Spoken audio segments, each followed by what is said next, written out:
कि आज हमारी इस लाइव बातचीत में हमारे साथ जुड़ी हुई हैं ममता यादव जी। आप अखिल भारतीय विद्यार्थी परिषद की वर्तमान में राष्ट्रीय छात्रा कार्य प्रमुख हैं। साथ ही आप पूर्व में अखिल भारतीय विद्यार्थी परिषद की राष्ट्रीय उपाध्यक्ष रह चुकी हैं।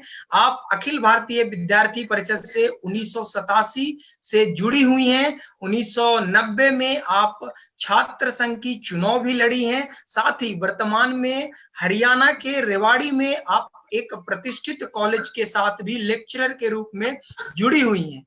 अब जो दर्शक हमें सुन रहे हैं वो आज के चर्चा के विषय में जान लें कि ग्रेनो न्यूज की एक कोशिश है कि इस लॉकडाउन के दौरान कई अहम विषय पर जो शख्सियत अलग अलग कार्यों में अलग अलग क्षेत्रों में एक कीर्तिमान स्थापित किए हैं, उन्होंने अपना लंबा संघर्ष किया है उस क्षेत्र में, उनसे हम बातचीत करके उनके सफर के बारे में समझते हैं। साथ ही उनके अनुभवों से जानकारी लेते हैं कि क्या बेहतर हो सकता है जो लोग भविष्य में उस तरह के कार्य करना चाहते हैं उनके लिए। तो आज हमारी चर्चा होगी इस विषय पर कि राजनीति में महिलाओं की भागीदारी, इस विषय पे हमारी चर्चा होगी। अब हम चर्चा की शुरुआत करते हैं ममता जी के साथ। तो पहला जो सवाल होगा मेरा आपसे मैम वो यही होगा कि आपके कार्य और आपके अनुभव से जुड़ा हुआ है, क्योंकि इस लॉकडाउन के कारण वर्क फ्रॉम होम कल्चर काफी तेजी से बढ़ रहा है, जिसके वजह से कई लोगों का, कई एक्सपर्ट्स का मानना है कि ये महिला सशक्तिकरण के दिशा में एक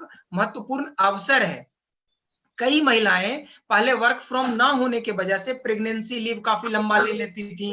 कई ऐसे गांव या घर के परिवार ऐसे थे जो कि अपने घर के महिलाओं को किसी बड़े महानगर में जॉब करने के लिए नहीं जाने देना चाहते थे। तो आप इस दिशा में कई सेमिनार आयोजित करवाए हैं, आप भारत के अलावा कुछ अन्य देशों में जाकर भी इसके लिए आपने काम किया है। तो अब मेरा सवाल आपसे है कि ये जो कोविड-19 के कारण जो चुनौती आई है, तो इस चुनौती के साथ साथ महिलाओं के लिए कितना अवसर आया है? जी मैम। नमस्ते रोहित जी। सबसे पहले तो ग्रेनो न्यूज और आपका दोनों का आभार कि आपने आज इस विषय पर चर्चा के लिए मुझे आमंत्रित किया। देखिए, जिस प्रकार से आपने पूछा कि ये जो कोविड-19 की स्थिति है, इसमें महिला सशक्तिकरण और महिलाओं के काम के बारे में हम क्या सोचते हैं। तो देखिए, ये तो पहली बात तो यही से है कि परिस्थिति कोई भी हो, महिलाएं हमेशा सशक्त रूप से खड़ी रही है। वो परिस्थिति चाहे स्वतंत्रता आंदोलन में उनकी भागीदारी की रही हो, चाहे वो घर में काम करने की रही हो, चाहे वो किसी भी वर्क प्लेस पे काम करने की रही हो, तो वो हमेशा काम तो उन्होंने किया है।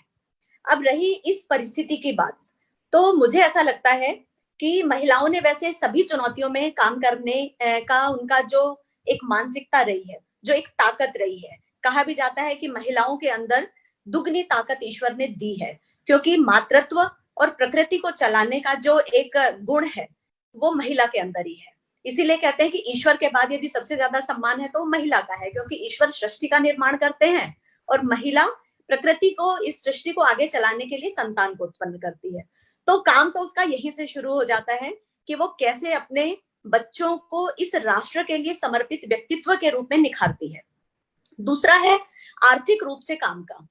तो आपने देखा होगा, सबसे पहले मैं किसानों पर आती हूँ कि इस कोविड-19 की स्थिति में भी महिला किसान लगातार अपने खेतों में काम करती रही, और हम कहते हैं कि यदि भारत को बचाया है तो भारत के किसानों ने बचाया है। तो किसानों में महिला और पुरुष दोनों आते हैं। दूसरा, जो महिलाएं प्राइवेट सेक्टर में काम कर रही थी, वो सब महिलाएं वर्क फ्रॉम होम कर रही हैं। तो वो घर से काम कर रहे हैं, तो डबल काम हो रहा है।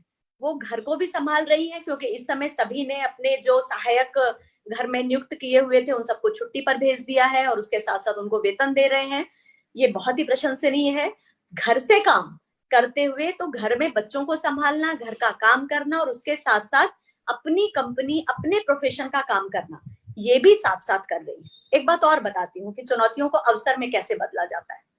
महिलाओं ने इस दौरान, आपने देखा होगा रोहित जी, कि जितना भी 3 चीजों की ज्यादा जरूरत थी इस समय। एक, व्यक्तियों के अंदर मानसिक संबल हो।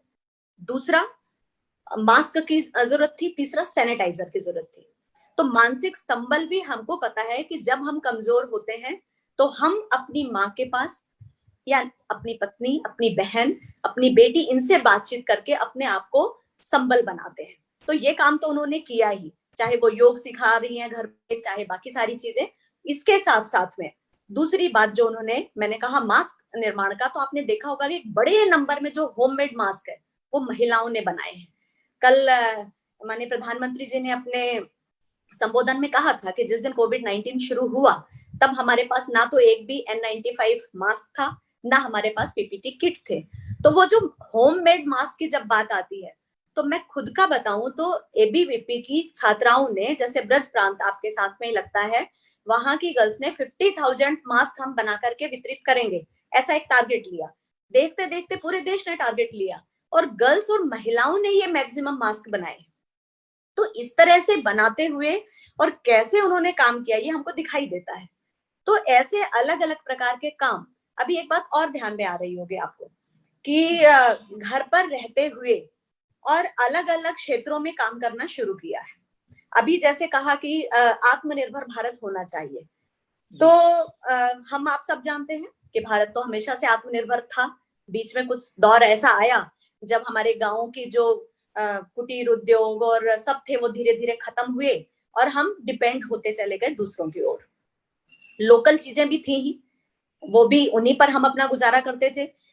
लेकिन ये जो होममेड चीजें हैं, आज भी जब आपके दिल्ली में अगर आप ये अलग अलग हाट में जाएंगे आप, तो आपको ध्यान में आएगा कि ट्रेड फेयर में जाएं, इन सब में महिलाओं के द्वारा घर में निर्मित चीजें बिकती हैं और जिन चीजों की, जिन वस्तुओं की लागत बहुत कम आती है लेकिन वो खूबसूरत इतनी होती हैं कि वो बहुत महंगे दामों में भी बिक जाती है।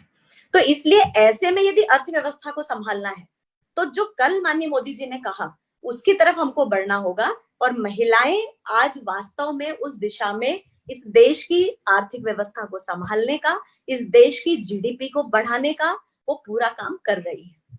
एक बात और कहूंगी मैं आपको, कई बार ये कहते हैं कि जब हम जीडीपी की बात करते हैं तो उसमें हम बहुत बार महिलाओं के द्वारा किए हुए कामों को जोड़ते ही नहीं है, जो वो घर में रहकर करती है, जो वास्तव में अवसर है।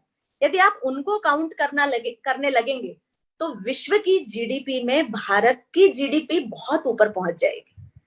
तो मुझे लगता है कि ये जो स्थिति है उसमें महिलाओं ने वास्तव में उन चुनौतियों को अवसर में बदला है। जी, इसी से जुड़ा जो सवाल है मेरा आपसे जो है वो ये मैं जानना चाहता हूं कि क्या वर्क फ्रॉम होम, कई सारे कंपनी जो जैसे टीसीएस ने एक इंफॉर्मेशन नोटिस जारी किया है कि आने वाले समय में जो हमारे 75% जो हमारे कर्मचारी हैं वो घर से काम कर सकते हैं। साथ ही कई ऐसे आईटी कंपनी हैं या कई ऐसे सर्विस प्रोवाइडर जो कंपनीज हैं, उन्होंने ऐसा अनाउंसमेंट किया है कि 50% से ज्यादा एम्प्लॉय जो है हमारे घर से काम करेंगे। तो उसका क्या असर पड़ेगा महिलाओं के ऊपर? क्या इसमें ज्यादा भागीदारी बढ़ेगी या फिर जैसा फिगर है वैसा ही रह पाएगा? ये मैं एक समझना चाहता हूं आपसे। ये आपने बहुत ही सटीक और उचित प्रश्न किया है इस समय की स्थिति से। देखिए, जैसा मैंने पहले कहा, महिलाओं के ऊपर दोहरी जिम्मेदारी है। घर संभालना है, बच्चे की परवरिश करनी है और अपने परिवार को आर्थिक रूप से मजबूत भी करना है। यानी परिवार के बाद ही सोसाइटी आएगी, उसके बाद ही नेशन आएगा, वो भी करना है। ऐसे में कई बार क्या होता था कि जब वो जैसे आपने शुरू में भी कहा कि चाइल्ड केयर लीव की बात की जाती थी और ये सारी चीजें चाहिए ही चाहिए, तो इस सब के बाद एक प्रश्न आ जाता था कई बार कि भाई महिलाओं को तो इस नाम पर छुट्टियां मिल जाती हैं, पुरुषों को क्यों नहीं मिलती? तो फिर बीच में एक प्रावधान आया कि 1 महीने की छुट्टी पुरुषों को भी मिलेगी as a child care leave. फिर कई बार एक चीज और होती थी कि उसकी प्रायोरिटी तय करने की बात की जाती थी कि वो अपनी प्रायोरिटी तय करे, वो घर संभालना चाहती है, बच्चे को बड़ा करना चाहती है या वो बाहर काम करना चाहती है। ऐसे में भी एक असमंजस की स्थिति आती थी। पीछे एक हमने बेंगलोर में एक सेमिनार किया बड़ा, उसमें कुछ बड़ी आईटी कंपनी की सीईओ और इनसे भी बात हुई। उनमें से एक ने कहा कि मैं संतुलन बनाने की कोशिश करती हूँ और मैं सोचती हूँ कि एक वक्त का खाना मैं कम से कम अपने बच्चों के साथ खाऊं, इसलिए रात्रि का जो भोजन है वो मैं खुद बनाती हूँ ताकि उसमें वो प्रेम मैं उनको दे सकूं। ऐसे बहुत सारे लोगों ने इस पर चर्चा की कि वास्तव में ये एक संघर्ष है और सभी चाहते हैं कि कम से कम बच्चा 3-4 साल का हो तब तक मैं उसकी पूरी केयर करूं, उसके बाद में काम पर जाऊं। तो जब 3-4 साल हो जाते हैं, उसके बाद ये जो बहुत ही रफ्तार की दुनिया है, जो कि पिछले 3-4 महीनों से थम सी गई है, इस रफ्तार की दुनिया में वो पीछे छूट जाती है। नए नए लोग आ जाते हैं, नए नए एक्सपीरियंस आ जाते हैं लोगों के, तो ऐसे में उसको लगता है कि नहीं, अब मैं घर तो नहीं बैठ सकती। तो अब ये जो वर्क फ्रॉम होम का कल्चर जो आपने कहा, ये महिलाओं के लिए बहुत पॉजिटिव एटमॉस्फेयर क्रिएट करेगा, और वो इस रूप में करेगा कि उसके लिए कोई टाइमिंग्स फिक्स नहीं है, और अगर टाइमिंग्स फिक्स भी हैं तो वो अपने घर और अपने काम में ज्यादा संतुलन बनाते हुए ज्यादा काम कर पाएगी, वो ज्यादा योगदान दे पाएगी।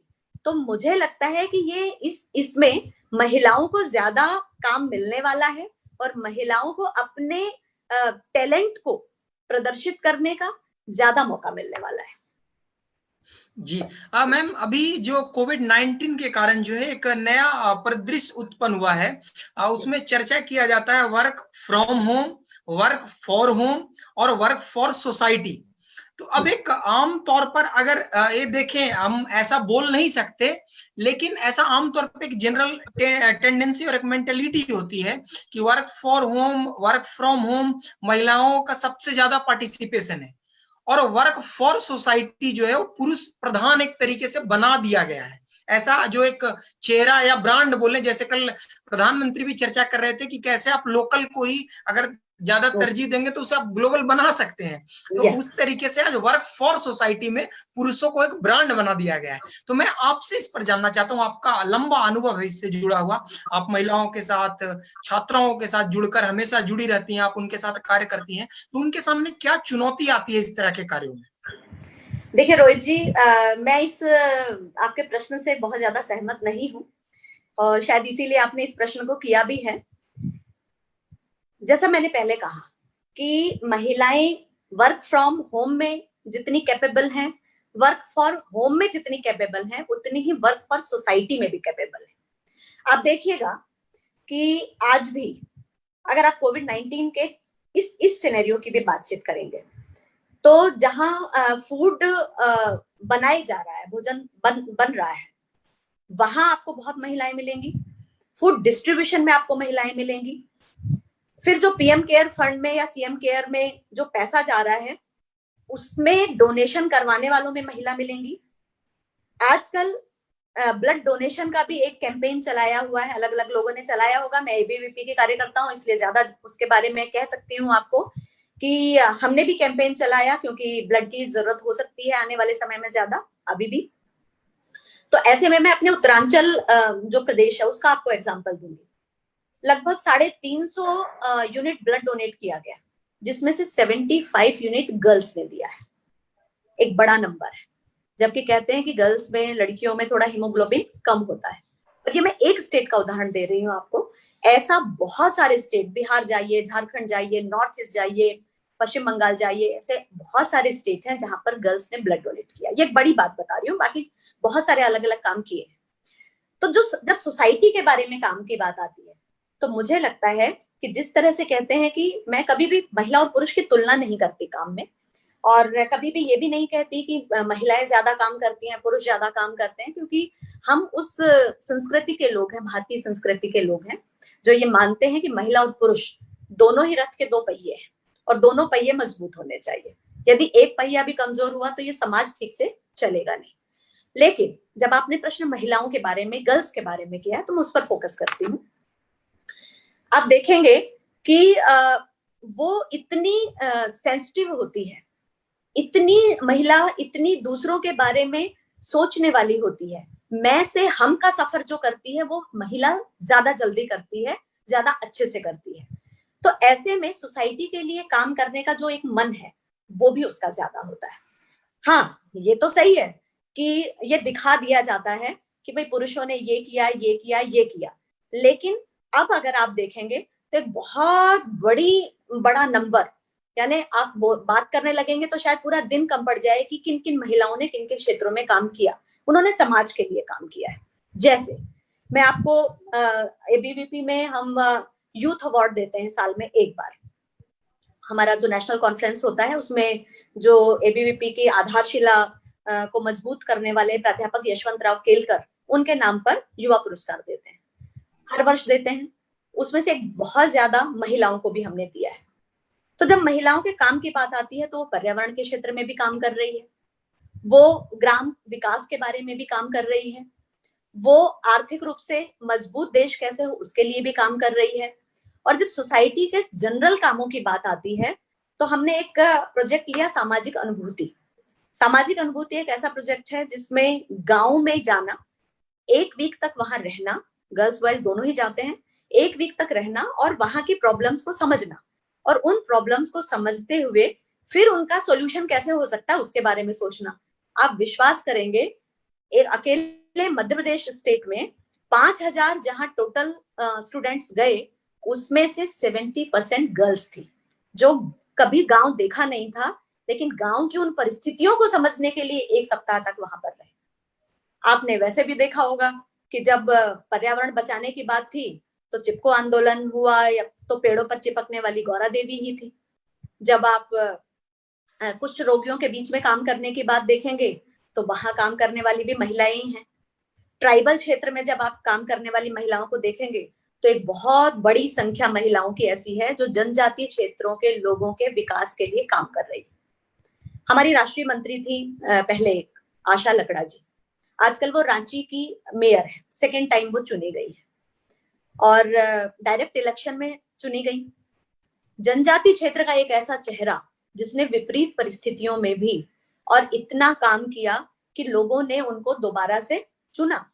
तो ऐसे सामाजिक क्षेत्र में काम करने वाली महिलाएं आपको सभी फील्ड में मिलेंगी।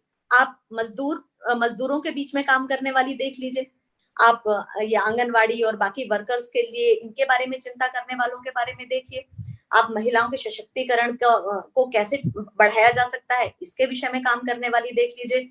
आपको समाज का एक भी क्षेत्र, रोहित जी, ऐसा नहीं मिलेगा जहां महिलाएं सामाजिक काम नहीं कर रही है। जी ममता जी, हम अपने चर्चा का जो मुख्य विषय है राजनीति में महिलाओं की भागीदारी, उस पर आए। उससे पहले आपसे एक और सवाल है मेरा कि अभी जो है भारत के कई ऐसे महानगर हैं, कई ऐसे छोटे छोटे भी शहर हैं जहां पर अलग अलग राज्य के अलग अलग जिले के छात्र छात्राएं जो हैं वो कई ऐसे हैं जो फंसे हुए भी हैं, कई ऐसे जो हैं जिनके लिए काफी मुश्किल हो रही है और इस समय जो है वो इसे लेकर के भी चिंतित हैं कि हमारी कौन सी परीक्षाएं कब आयोजित होंगी। प्लस में कई छात्राओं को अपने राज्य भी जाना है, अपने जिला जाने की चाहत भी नहीं जा पाए हैं, तो उनके लिए कोई विशेष संदेश आपका? देखिए, पहली बात तो मैं यही कहना चाहूंगी कि किसी को भी पैनिक होने की आवश्यकता नहीं है, प्रयास जारी हैं। एज ए एबीवीपीएन हमने जो प्रयास किए हैं वो मैं आपके साथ जरूर शेयर करना चाहूंगी, क्योंकि बहुत सारे युवा हमारे साथ जुड़े हुए हैं। जहां तक लॉकडाउन में फंसे होने की बात है, तो उसके बाद से जो जो प्रयास हुए हैं वो बहुत ज्यादा मैं विस्तार से जो सरकार की तरफ से हुए वो नहीं कहूंगी, क्योंकि टीवी के माध्यम से सबको पता है कि बहुत सारे विशेष जो विदेशों में है उनके लिए एयरलाइंस भी चलाई गई, देश में है उनके लिए बसें चलाई गई, अभी ट्रेन भी शुरू हुई है। विद्यार्थी परिषद ने विशेष प्रयास करके बहुत सारे विद्यार्थी जो नॉर्थ ईस्ट के हैं, ऐसे विद्यार्थी देश के अलग अलग स्थानों पर पढ़ रहे थे, हमने हेल्पलाइन नंबर जारी किया, मात्र नॉर्थ ईस्ट के विद्यार्थियों के लिए नहीं बल्कि जो भी विद्यार्थी हैं, चाहे वो कोटा में पढ़ रहे हैं, चाहे वो हैदराबाद में है, दिल्ली में है, मुंबई है, पुणे है, कहीं पर भी है, तो हमने हेल्पलाइन नंबर जारी किया। और आपको विश्वास होगा कि प्रतिदिन हमारे पास कॉल आने वालों की बहुत बड़ा नंबर था विद्यार्थियों का। उसमें से ज्यादा वो थे जिनको किसी चीज की आवश्यकता थी तो उन तक वो पहुंचाना।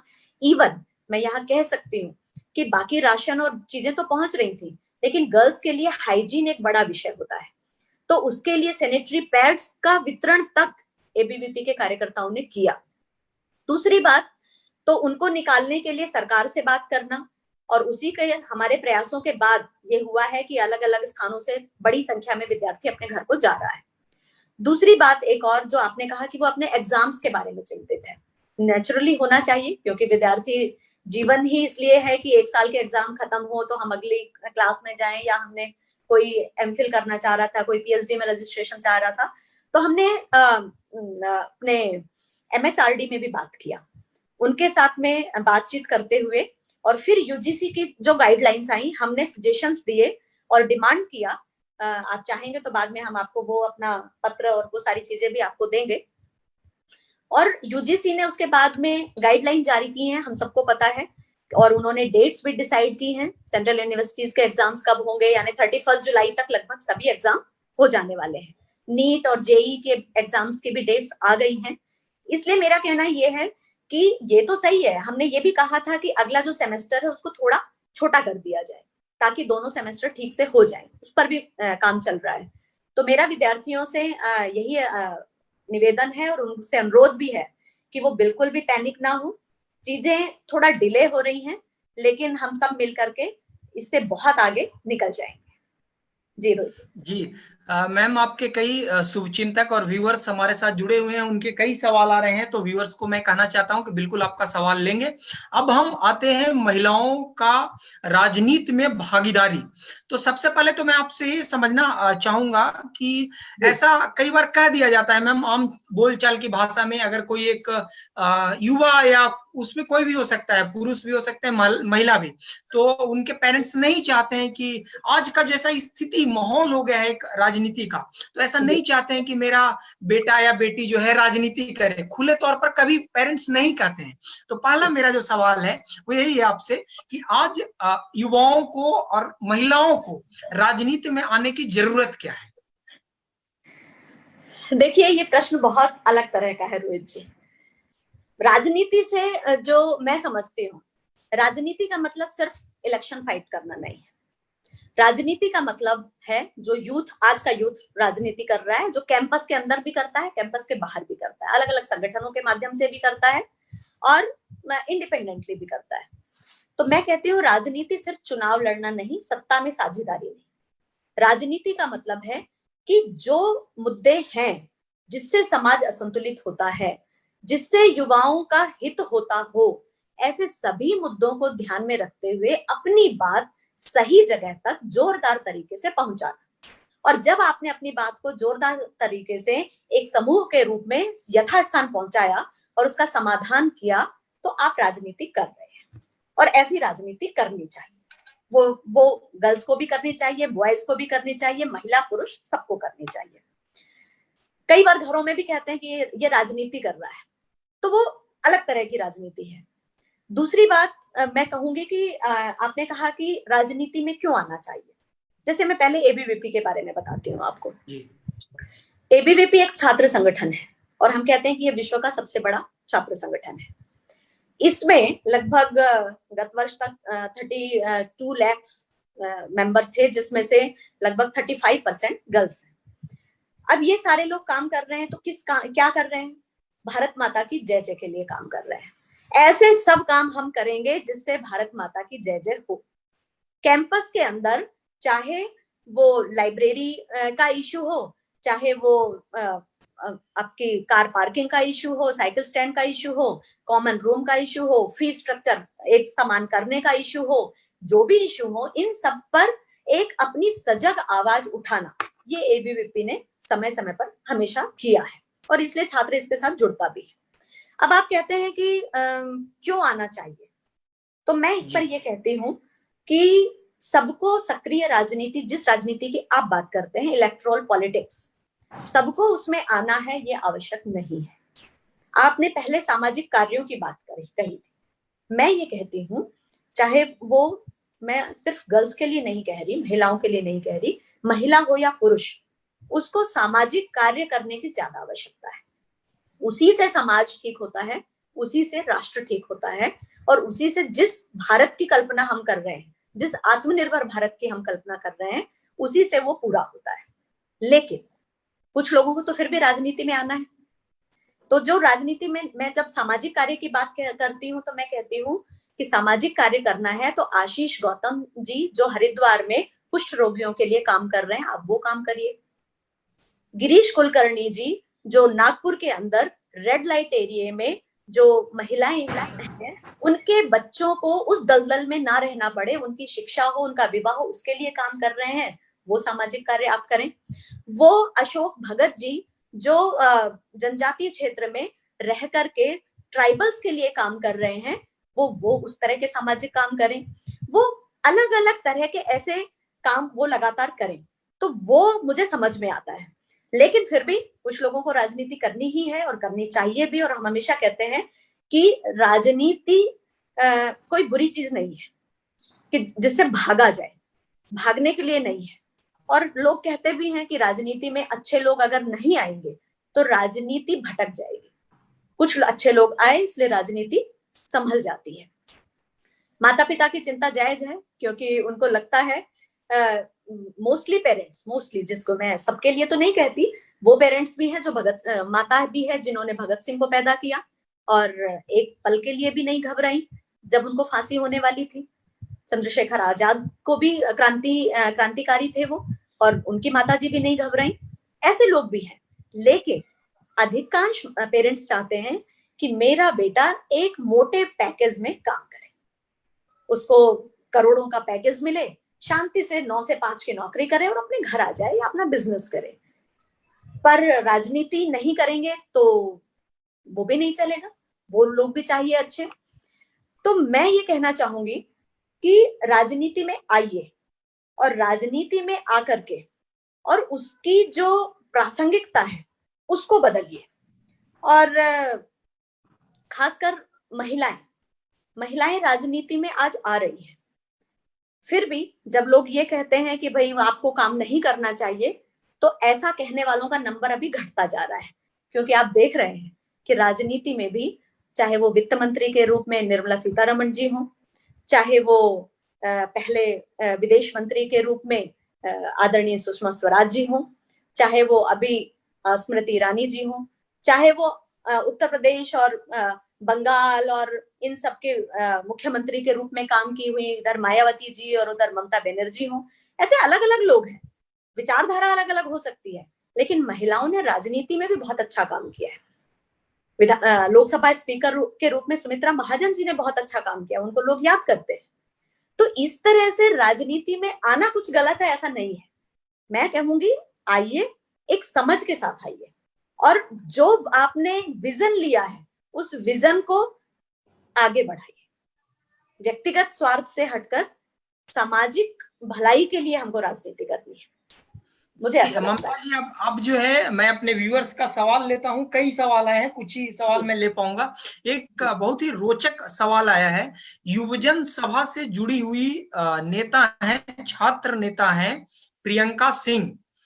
उनका सवाल है आपसे, उन्होंने आपके लिए कुछ लिखा है और फिर उसमें उन्होंने सवाल भी जोड़ा है अपना जी। उन्होंने लिखा है कि एक दौर ऐसा भी था देश में कि पत्थर तोड़ने वाली भगवतिया देवी और चंबल से जुड़ी फूलन देवी जैसी जो है गरीब, पिछड़ा और शोषित महिला भी लोकसभा में पहुंचती थी।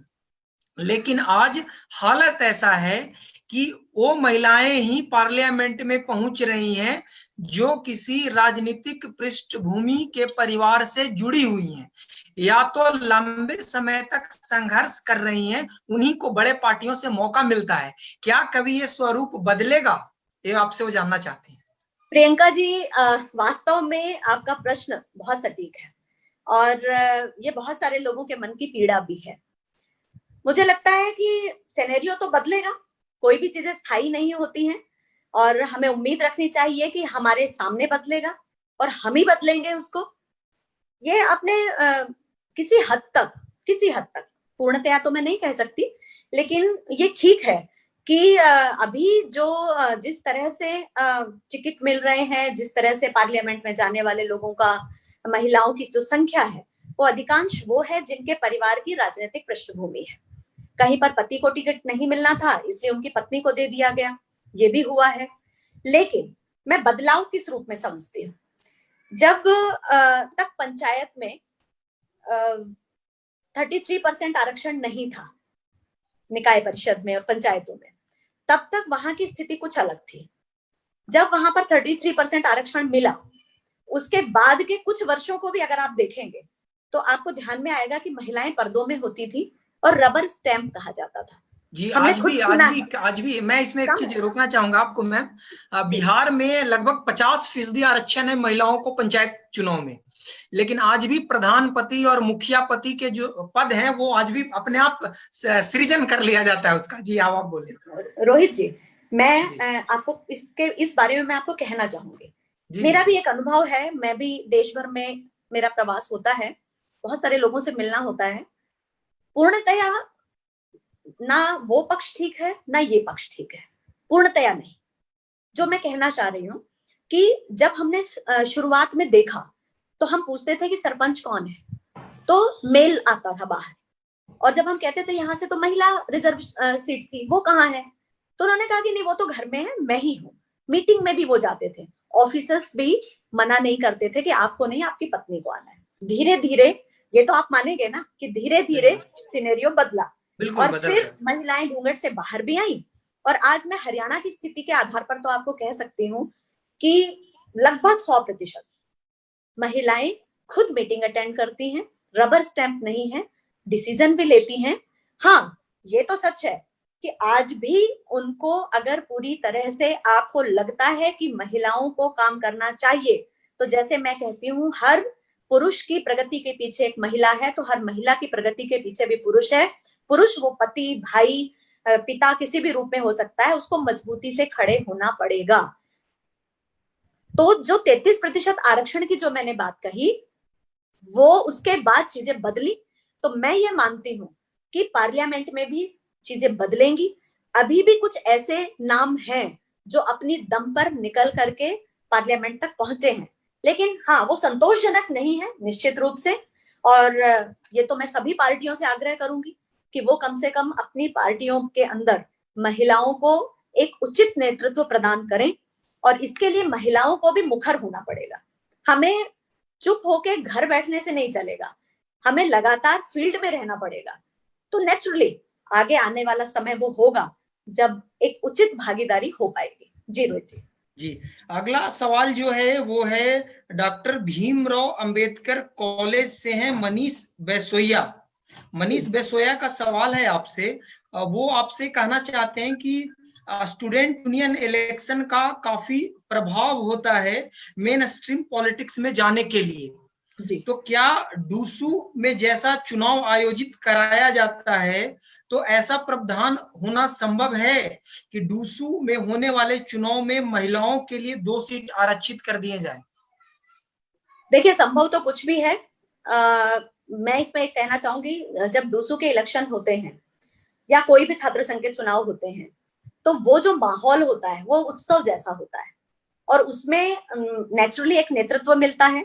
और वहाँ डूसू में जो इलेक्टेड होते हैं या जो नहीं भी होते हैं, ऐसे लोग जो इलेक्शन फाइट करते हैं, वो आने वाले समय में सक्रिय राजनीति में बहुत सारे लोग जाते भी हैं। सभी जाते हैं ऐसा नहीं, लेकिन बहुत सारे लोग जाते भी हैं, क्योंकि जैसा मैंने पहले कहा, छात्र राजनीति और बाकी जो इलेक्ट्रल पॉलिटिक्स, दोनों में फर्क है।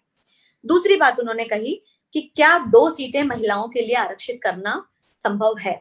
संभव है, लेकिन मैं दूसरा कहूंगी, हर बात में रिजर्वेशन मांगना ये भी उचित नहीं है। मैं एक महिला हूं, इसके बावजूद भी कुछ समय पहले तक मैं पार्लियामेंट में 33% आरक्षण के पक्ष में नहीं थी।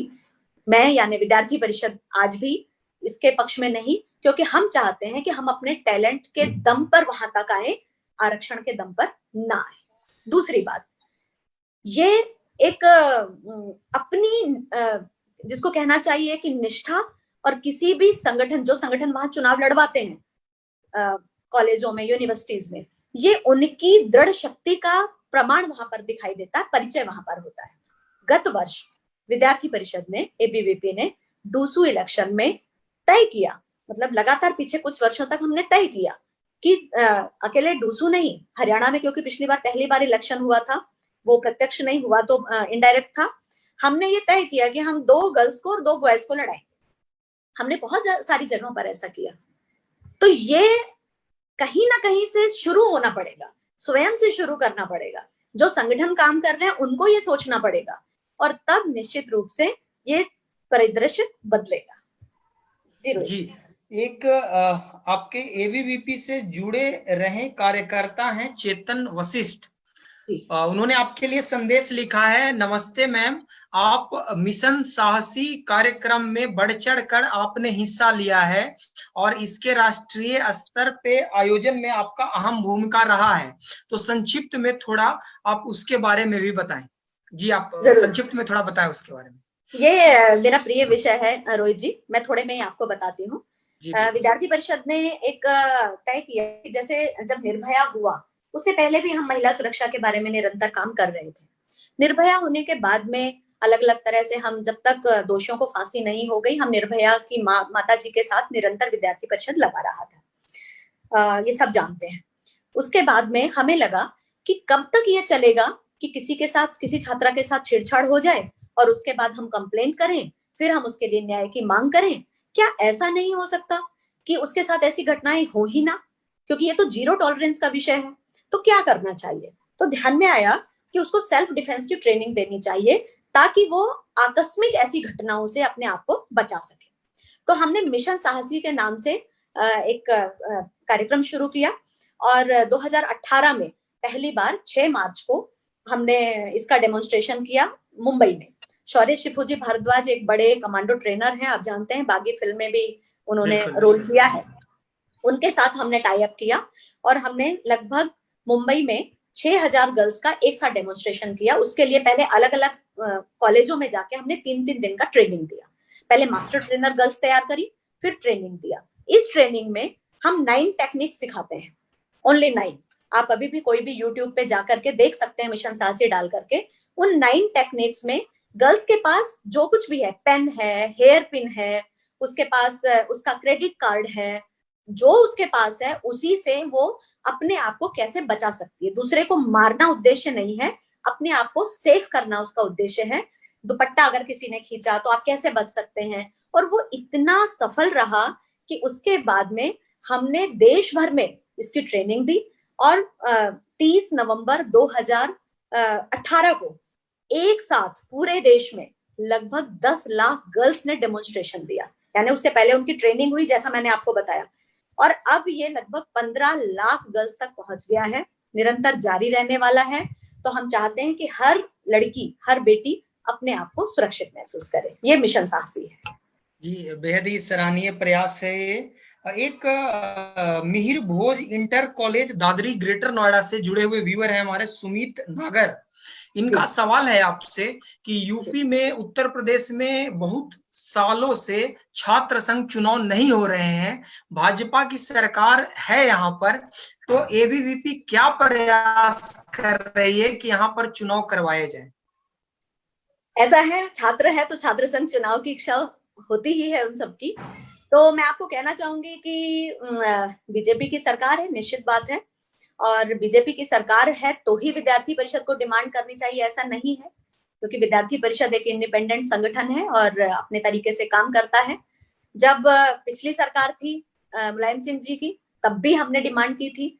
अब भी हम लगातार, हमने पिछले वर्ष भी लगातार प्रदर्शन किए उत्तर प्रदेश में, और हमने माननीय मुख्यमंत्री वहां के जो हैं उनको हमने ज्ञापन दिया और अलग अलग जगहों पर, हर डिस्ट्रिक्ट लेवल पर हमने प्रोटेस्ट किया था डिमांड के लिए कि छात्र संघ चुनाव होने चाहिए। फिर वहां के शिक्षा मंत्री से भी बात हुई और इन सब के आधार पर जो ध्यान में आया कि उन्होंने हमारी बातों को ठीक से सुना और उन्होंने कहा कि हम आने वाले समय में इस पर विचार करेंगे। लेकिन इस बार अब हम उस पर थोड़ा जोर शोर से लगते, उससे पहले ये कोविड-19 की परिस्थिति आ गई। इस सब से जैसे ही हम बाहर निकलेंगे तो मुझे लगता है कि विद्यार्थी परिषद निश्चित रूप से इसके बारे में आगे बढ़ेगी। जी, एक प्रियंका शर्मा है, उनका रिक्वेस्ट भी आया है हमसे कि आप मेरा सवाल जरूर पूछिएगा।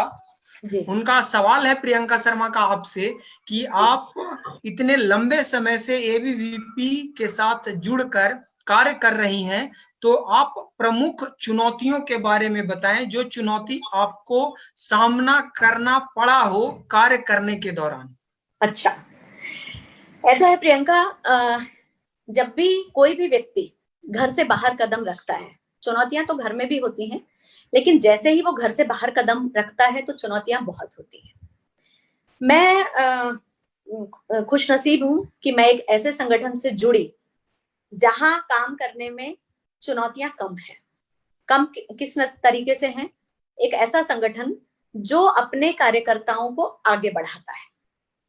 आप डायरेक्ट राजनीति में जाएंगे तो आपको पुश करने वाले, आपको आगे बढ़ाने वाले कोई रेयर मिलेंगे, लेकिन संगठन में आपके अंदर जो क्वालिटी नहीं है उनको भी डेवलप करते हुए और आपको आगे बढ़ाने का मौका दिया जाता है।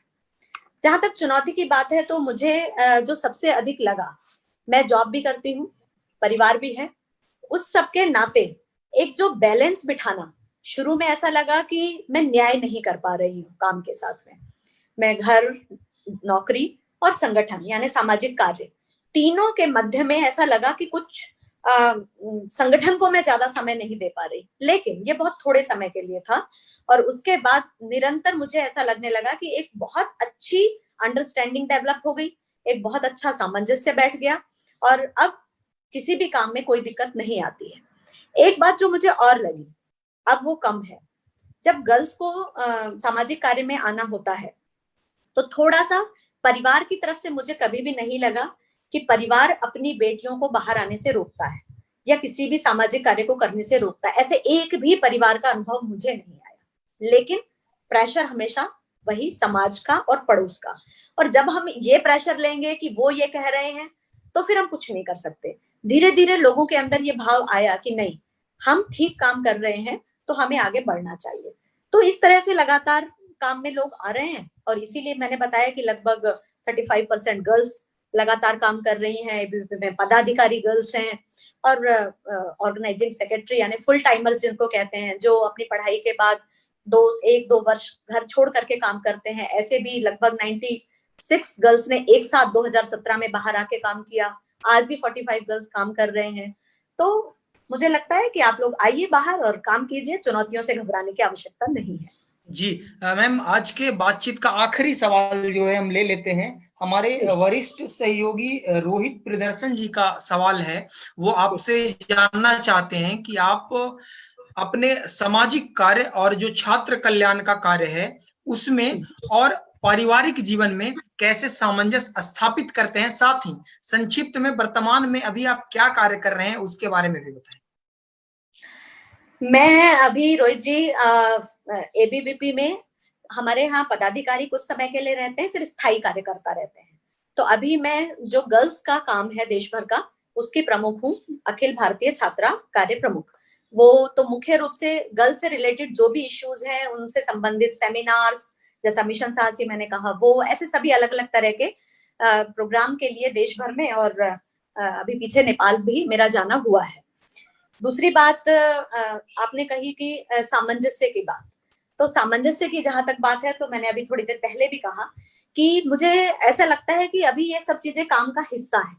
जैसे मुझे लगता है कि जब बाकी लोग, यानी कुछ लोग जो घर पर ऐसा होता है कि जो समय के लिए कहते हैं कि हमारे पास समय नहीं है, तो जब लोग अपने पार्टियों के लिए टाइम निकालते हैं, आउटिंग के लिए टाइम निकालते हैं, मूवी देखने के लिए टाइम निकालते हैं, गपशप के लिए टाइम निकालते हैं, तो सब ना करके अपनी जॉब के बाद जो मेरा समय मिलता है उसके बाद में मैं वो संगठन के लिए देती हूँ, और घर की जितनी जिम्मेदारी है वो तो करनी ही रहती है।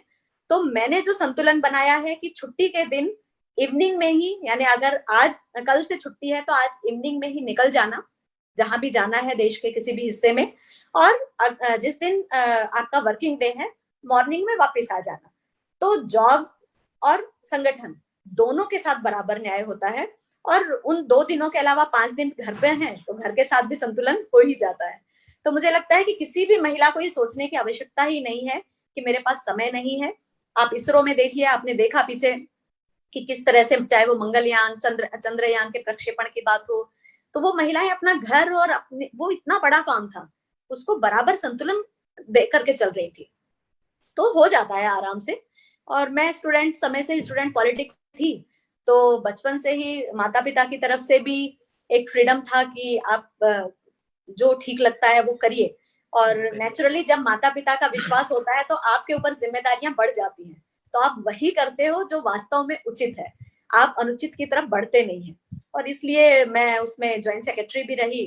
3 लोग तो इलेक्शन लड़ करके जीते, मेरे सामने कोई आया नहीं, तो मैं अनोपोज ही उसमें आ गई। तो अभी भी लगातार निरंतर काम कर रहे हैं, और युवाओं के साथ मिलना जुलना रहता है, इसलिए करंट जो इश्यूज हैं उनके साथ लगातार जुड़े भी रहते हैं। जी, आपने हमारे सभी व्यूअर्स का सवाल लिया, इसके लिए बहुत-बहुत धन्यवाद। अंत में अभी जो मौजूदा हालात है हमारे देश में, लगभग 75,000 के पास हम आंकड़े को छू दिया है हम लोगों ने कोविड-19 का, और एक बहुत ही चुनौती भरा समय है। और साथ ही इस समय में अलग-अलग शहरों में, अलग-अलग छोटे-छोटे कस्बों से अलग-अलग तस्वीर आ रहे हैं, जो कई बार तो ऐसा होता है कि काफ़ी दुखद भी होता है। तो ऐसे समय में, ऐसे चुनौती भरे समय में आपका कोई विशेष संदेश या अपील आम लोगों से तो आप करें। जी मैम। मेरी एक ही अपील है, सब जानते भी हैं उसको, लेकिन मैं फिर भी कहूंगी कि चाहे वो स्त्री पुरुष या खासकर युवाओं से मैं कहना चाहूंगी कि हम अपनी जिम्मेदारियों को समझें, समझ भी रहे हैं। अभी हमने देखा है कि युवाओं ने बहुत काम किया है, तो उनको अपने से यानी मैं से उठकर हम तक उन्होंने काम किया है। तो आज उनसे मेरी ये अपील है कि समाज के लिए अपना समय, कुछ समय अवश्य दें। 3 तरह के काम जरूर करें, जितना संभव हो सकता है उतना। अभी भी, क्योंकि वैसे तो मजदूर अपने घरों को लौट रहे हैं, फिर भी कोई भूखा ना सोए, इस बात की चिंता करें। सभी लोग लॉकडाउन और उसके बाद अब जो परिस्थितियां आने वाली है कि उसमें कौन सी सावधानियां रखनी है, उसके लिए स्वयं तो करें ही, दूसरों को प्रेरित करें। तीसरी बात, ये जो कुछ सामाजिक काम है जिसमें ब्लड डोनेशन भी आता है, मैं कहूंगी कि यूथ को जरूर कम से कम 1 यूनिट अपना ब्लड जरूर डोनेट करने की ओर आगे बढ़ना चाहिए।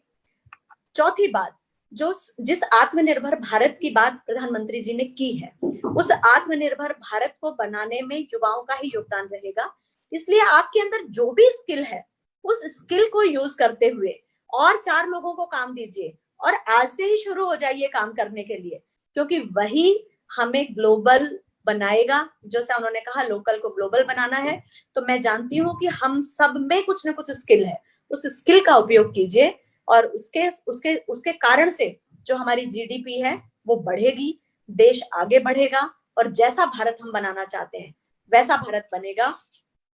मैं दिनकर जी की वो 2 लाइनें जरूर कहना चाहूंगी, अगर कोई पीछे हटता है तो ये उचित नहीं है, हम सबको लगना पड़ेगा।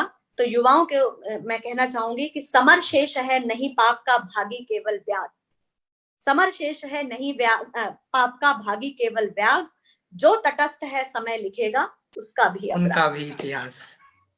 तो ये तटस्थ रहने का समय नहीं है। सिर्फ ये जो लोग कहते हैं, कल मोदी जी ने घोषणा की कि 20 लाख करोड़ रुपए का पैकेज दे दिया, बहुत सारे लोगों ने उस पर विपरीत भी लिखा, कुछ लोगों ने उसका स्वागत किया, कुछ ने ये भी कहा, सबका अपना अधिकार है कि इससे क्या होता है। लेकिन हमारी भूमिका क्या है? सब कुछ सरकार नहीं कर सकती, सब कुछ प्रशासन नहीं कर सकता, और इस कोविड-19 में भी विश्व में अगर सबसे अच्छा काम भारत ने किया है तो वो इसलिए किया है कि भारत का एक एक नागरिक, एक एक युवा उसमें पूरी तरह से लगा है, और उसने साबित किया है कि तन समर्पित, मन समर्पित और यह जीवन समर्पित, चाहता हूं देश की धरती तुझे कुछ और भी दो। सब कुछ देने का प्रण किया, इसलिए हम बाहर निकल पाए हैं, तो इसलिए आपको काम तो करना ही पड़ेगा। तो ये मेरा सबसे निवेदन है कि आज से ही जुट जाए। जी, बिल्कुल दुरुस्त संदेश दिया आपने मैम। अब जो दर्शक हमारे साथ जुड़े हैं उनको ये बता दें कि ग्रेनो न्यूज भी आपसे यही अपील करता है कि ममता जी ने जो अभी कहा कि जो तटस्थ हैं, समय लिखेगा उनका भी इतिहास, तो आप तटस्थ ना रहें। आप जो वर्क फॉर सोसाइटी का मुहिम है, आत्मनिर्भर बनने का जो मुहिम है, आप भी उसमें जुड़े, घर पर रहें, सुरक्षित रहें। ममता यादव जी, पूर्व राष्ट्रीय उपाध्यक्ष एबीवीपी, आप हमारे साथ जुड़ी, इसके लिए आपको बहुत बहुत धन्यवाद। धन्यवाद रोहित जी, नमस्कार।